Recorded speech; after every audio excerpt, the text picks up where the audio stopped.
হে জগতবাসী, আজ আমি শামীম আলী চিশতি আপনাদের সামনে একটি আলোচনা নিয়ে আসলাম। সে আলোচনাটি হলো যে আমরা কামেল পীর এবং সঠিক ভক্ত কীভাবে চিনব। তবে আমি আপনাদেরকে যেই জিনিসটা শোনাবো, তবে ইনশাল্লাহ আশা করব প্রেমিকের হৃদয়ে কাড়বে এবং দেখা যায় অপ্রেমিক প্রেমিক হবে, অজ্ঞানী জ্ঞানের পথে রওনা দেবে। তবে হে জগতবাসী, তো আপনাদের সামনে যে আলোচনাটি আজকে করব সেটি একজন কামেল মুর্শিদের আলোচনা।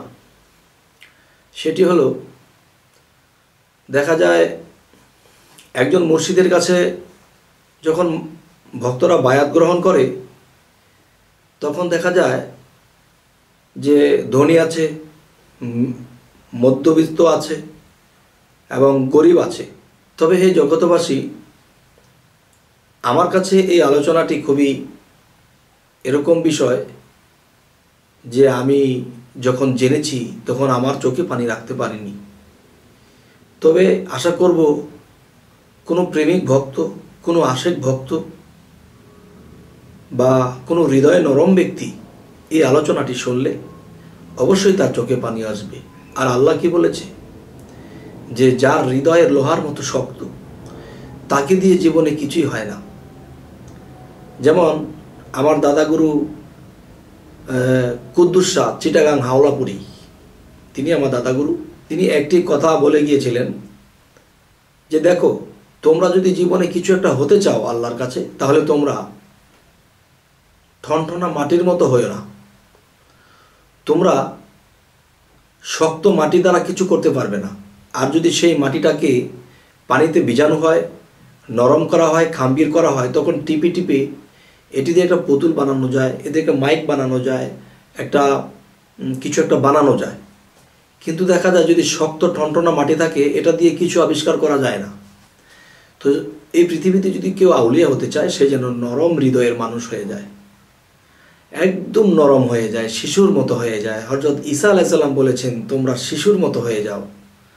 আর শিশুর মতো যখন একজন মানুষ হয়ে যায়, তখন সেই শিশুর পকেটে হীরা থাকলে সেই পকেটে শিশু হাত দেয় না। কেননা এটা হীরা কোটি টাকার মাল নাকি কম দামের, এটা সে বোঝারও চেষ্টা করে না। তবে যাই হোক, আজকের যে কথাটি হলো যে অনেক ধনী ভক্তরা, কেউ ট্রাক বলে চাউল ডাউল নিয়ে গেছে গুরুর বাড়িতে। আবার দেখা যায় কোনো কোনো ভক্তরা দেখা গেছে গরু, ছাগল, মহিষ নিয়ে গেছে। আবার কিছু কিছু ভক্তরা এত গরিব, এত কষ্টে তার জীবনযাপন, আজকে খেলে কালকে খাবারের কোনো ভাও থাকে না। তখন কি করবে যে হায় রে, মুর্শিদের বাড়িতে তো উরুস এসে গেল কালকে, আজ তো আমার খাইবারও কিছু নেই, আমি কালকে আমার মুর্শিদের হাতে কি দেব? আমার মুর্শিদের হাতে আমি কালকে কি নিয়ে দেব?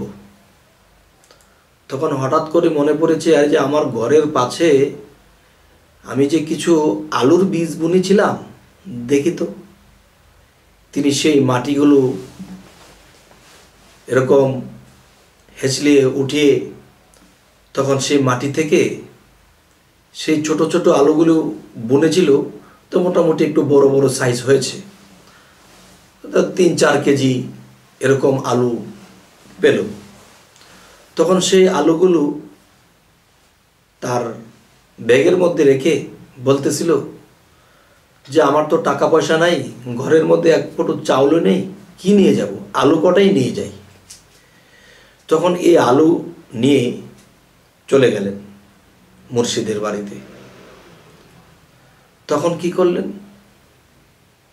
মুর্শিদের কাছে গিয়ে যখন একটি ভক্তি দিলেন চোখের জলে, যেন এই ভক্তিতে জগতের সমস্ত মাখলুকাত যেন একসাথে ভক্তিতে পড়ে গেছে। পরে কি হলো? পরে দেখা যায় মুর্শিদ তার মুখের দিকে তাকিয়ে আছে। জগতের সকলেই তো মুর্শিদের দিকে তাকিয়ে থাকে, কিন্তু তার মুর্শিদ তার দিকে তাকিয়েছে। তখন এই ভক্তটি আলুর ভ্যাটটা, বাবা আমার এই ছিল, আপনার কাছে এনে আমি পৌঁছালাম। তখন কি হলো, তখন তার মুর্শিদ যখন তার হাত থেকে এটা নেয়, চোখের জলে নিল, আর ভক্ত চোখের জলে দিল। কত ভক্তরা লক্ষ লক্ষ টাকাও দিল, যে বাবা এই উরুস মাহফিল করতে বহুত টাকা লাগবে, নেন আমি 50,000 দিলাম, আমি 40,000 দিলাম, আমি 1 লাখ দিলাম। এমন লোক আছে। কিন্তু দেখা যায় এই টাকা দিল আর সে নিল, কিন্তু তার মুখের আড়িবুড়ি কোনো কিছু নেই। কিন্তু এই আলুর বস্তাটা যখন নিচ্ছে, তখন তার মুর্শিদ কেঁদে দিচ্ছে, এবং সেই ভক্তটাও কেঁদে দিচ্ছে। তখন কি হলো, তখন একজনকে ডাকলো, এই কে আছো তোমরা, এই আলুগুলো একটু সিদ্ধ করে আনবে। তখন দেখা যায় এই আলুগুলো যখন সিদ্ধ করে আনা হলো, এই আলুগুলোর উপরে লবণ দিয়ে কিচি কিচি করে নিজে কাটলো, নিজে আলুগুলাকে কেটে কেটে সমস্ত ভক্তের হাতে একটি একটি একটি একটি করে আলুর দানা দিতে শুরু করলো। তখন এই আলুর দানা সকলে নিচ্ছে আর বলছে, বাবা অনেকে গরু আনছে, অনেকে টাকা পয়সা দিছে, বাবা আমাদেরকে আলু দিচ্ছেন কেন, বাবা তোমরা বুঝবা না, এই সমস্ত গরু মহিষ সমস্ত কিছু একাত্র করলে যেই তবারক তোমাদেরকে দিচ্ছি বাবা, এই আলুর তবারকের চেয়ে বড় আর হবে না। তখন বলতেছে, বাবা দয়া করে বলবেন এটা কেন হবে না। তখন বললে, দেখো যে ভক্তটি আমার জন্য আলু এনেছে, এই ভক্তটির ঘরের মধ্যে সহায় সম্বল বলতে আর কিছু নেই, এই আলু কটাই ছিল, এই সম্পূর্ণ আলু কটাই আমার কাছে এনেছে, কিন্তু সে যে ফিরে বাড়িতে যাবে সেই ভাড়াটাও তার কাছে নেই, তার শেষ সম্বলটুকু আমাকে এনে দিয়েছে। আর কি করলো,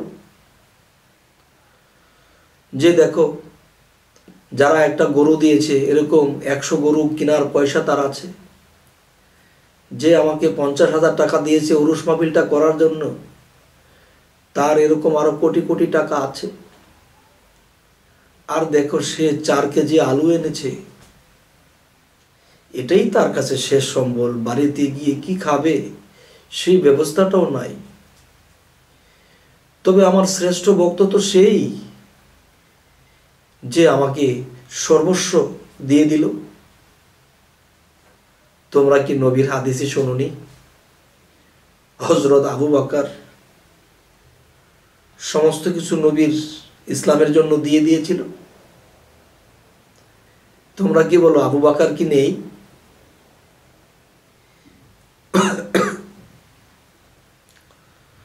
মনে করো সেই আমার আবু বকর।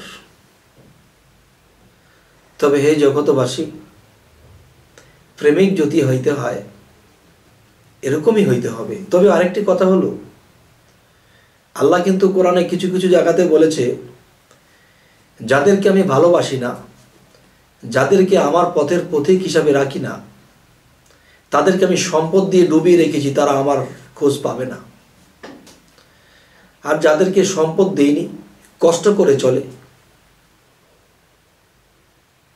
যারা কষ্ট করে চলতেছে, তাদেরকে আমি ভালোবাসি, আর তারা আমাকে বেশি বেশি স্মরণ করে, এবং তাড়াতাড়ি তারা পার হয়ে যাবে। যাই হোক হে জগতবাসী, আজকের যে আলোচনাটি বোঝানো হলো, যে সম্পদ থাকলেও ভিখিরির মতো থাকতে হবে, অনেক জ্ঞানী হলেও শিশুর মতো থাকতে হবে, তবে সম্পদ থাকলে সমস্যা হবে না। তবে হে জগতবাসী, আজকের এই আলোচনাগুলো করেই রাখছি। তবে আমাদের এই চ্যানেলের আলোচনা যদি আপনাদের ভালো লাগে, তো অবশ্যই সাবস্ক্রাইব করে আমাদেরকে আপনাদের পাশে রেখে দিন, যাতে পরবর্তীতে আপনাদের সাথে আমাদের সাক্ষাৎ হয়, কথা হয়। তো আজ এ বলেই রাখবো, সকলেই ভালো থাকবেন। আল্লাহ হাফিজ।